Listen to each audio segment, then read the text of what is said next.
What up, everybody? At the end of Raising Kanan Season 2, we were introduced to a new character, Stefano Marchetti, the godfather of the Italian Mafia, and described to be the most powerful man in New York City. The thing is, the Raising Kanan timeline is currently in March of 1993. And in real life during that time, the godfather of the Italian Mafia was John Gotti, none other than the Teflon Don himself. And Gotti was arguably the biggest and most violent godfather of all time, all while still being one of the most beloved. I watched the Gotti movie and was very disappointed because I felt like Gotti should have got a movie on the level of Goodfellas or something like that. So with that said, Stefano Marchetti has some big shoes to fill in the Power universe. And they did get a heavy hitter, Tony Danza, to play that role. Marchetti was introduced at the end of Season 2 because of the ongoing beef between Sal Buscemi and the Jersey Mafia, who has to answer to Marchetti, and Rock, that came to a head when Marco, Sal's son, was killed doing a job for Marvin behind Sal's back. So Sal had to go get permission from Stefano before making a move in New York. And when he showed up, he was surprised by the fact that Rock had already beat him to Stefano. This was done off camera, so we don't know all the details, what was said, only what Stefano told Sal. That it's too late, it's already a problem, and that he wanted nothing to do with it. He was leaving it between Rock and Sal. But at the same time, I do believe there was more to Rock and Stefano's conversation that Stefano didn't tell Sal about. Because Stefano Marchetti is supposed to have a big role in Season 3 and will most likely replace Joaquin as Rock's new plug. Keep in mind that Juliana and Joaquin backdoored Rock with Tremont and Abraham to take over distribution in Baltimore and DC.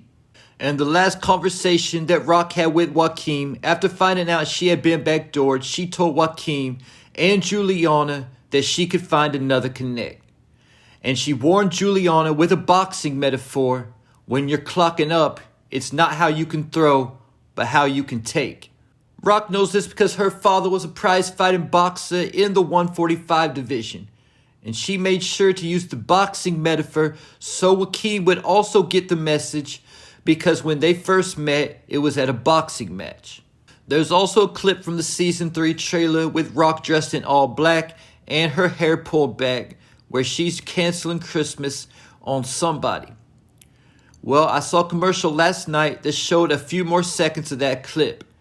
And Rock is telling whoever, "I told you I'd never lose," or something like that before shooting them. I definitely think that Rock is either killing Juliana or Sal during that scene. But before she gets to that point, Rock is going to try to change to start off the season.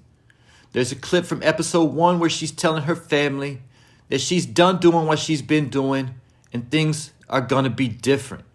Then there's also the scene from the Season 3 trailer where she's telling Stefano that she don't shoot her way out of problems anymore. But Stefano replied that he disagreed. Also keep in mind at the end of the trailer, Rock is saying that she moves weight. That's who she is and that's what she does. So will Rock have that diamond kind of moment when she's tried to avoid being in the game and shooting herself out of problems, but at the end of the day she takes a look in the mirror and accepts that is who she is and doubles down to go all in? Also, partnering with Stefano might be Rock's only play that will get Sal Buscemi from coming after her and her family. If Rock goes into business with Stefano, she will then become untouchable and Sal wouldn't be able to come after her anymore. Now keep in mind that the scene where Rock is telling Stefano that she don't shoot her way out of problems no more, that she is in a red robe with Unique and her house is swarmed by men and they take her to Stefano. One big question concerning this scene is what happened to Unique? Because if Unique was able to connect with Stefano also, this might be how he's able to find a new plug, and why we hear Ronnie asking Kanan if he works for Unique in the trailer. And before Rock tells Stefano she don't shoot her way out of problems no more, Stefano was telling Rock that he needs someone he can count on. What is it that Stefano needed Rock to do that causes them to connect initially? Obviously, he's asking her to take somebody out. I'm thinking it is most likely Sal Bocelli. But why would Stefano ask Rock to take out Sal instead of having his own men do it? That would most likely be to keep his hands clean to avoid any potential retaliation from Sal's crew. But like I said earlier in the video, there was a commercial I've never seen before that aired during the basketball game I was watching last night. And Stefano was telling Rock there's only one way in and one way out. So by the sound of that conversation, Rock most definitely caught a body for Stefano to start working for him.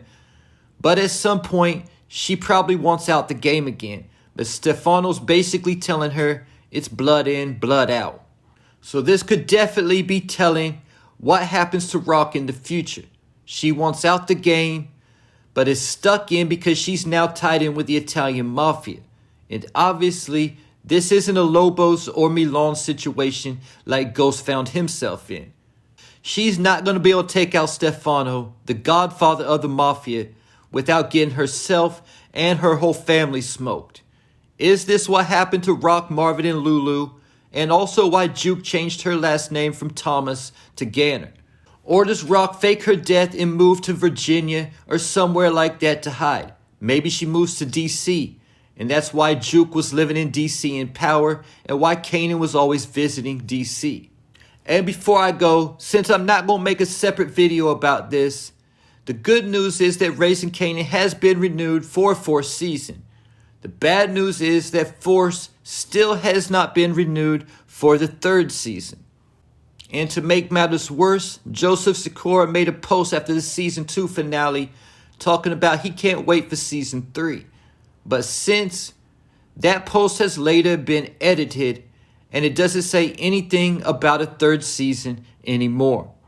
Now I'm hoping the only reason that Force hasn't been renewed yet is because Stars is still in negotiations with Amari about returning on Force.